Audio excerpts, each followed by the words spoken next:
Alright, hello and welcome to the Sage of Tarn Alpha version 0.47, October 2020.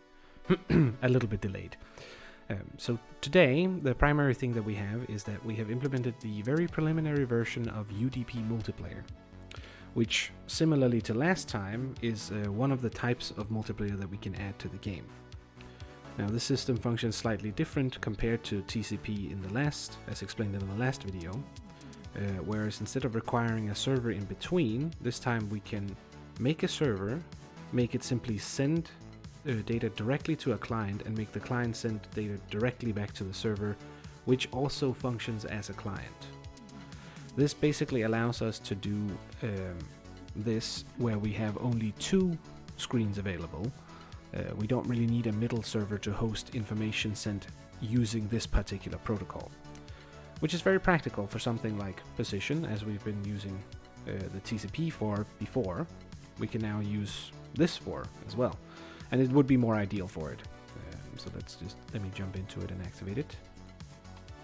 So if we start by hosting the server object on the green, this obviously does the exact, it basically functions as both a server and a client at the same time, which is quite practical. So if we go to blue, and then we do a client, we get a dot for each.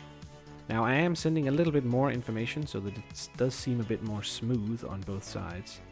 There's still some polish to be worked so that the position is like super crisp. We're sending a little bit of a bigger buffer this time. And if we then go to the other one, oh, controller, can you please give me a break? It keeps skidding across the ground. It's so annoying. It's like my stick drift in the right stick is moving. Obviously, we're still sending only information at 20 times per second, which can also be increased. All of these things are variable, basically.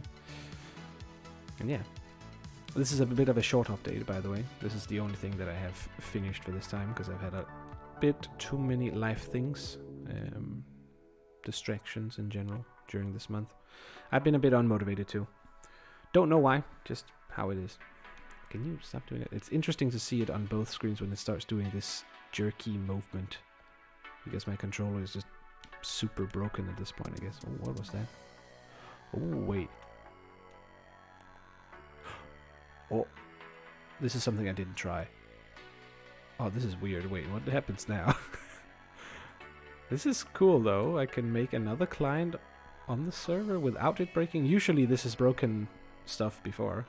I don't think it does anything, but there might be a double dot on one of them now. The blue might host two different ones. That's a little bit interesting.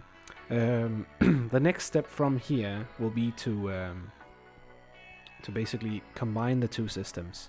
Now that we have both of them working, so that we know that we have the baseline, we need to figure out the specific protocol I want to use for the game, which will be a work in progress. As we get more information that we need to send, we will have to add it to the multiplayer system in either TCP or UDP, in whichever form works. So I guess the smaller step, just before we figure out precisely what we want to send, is to actually figure out how to have these two systems running at the same time, which I have been trying to just activate them both, but I need to take a little more control over it, because something is going amiss with that. But yeah, anyways, that about wraps it up. We still have the same bugs as from last time, so I'm not going to go too much into that. If you want to read a little bit more about the annoying things for me this month, you can see it in other during the changelog. And have a nice day.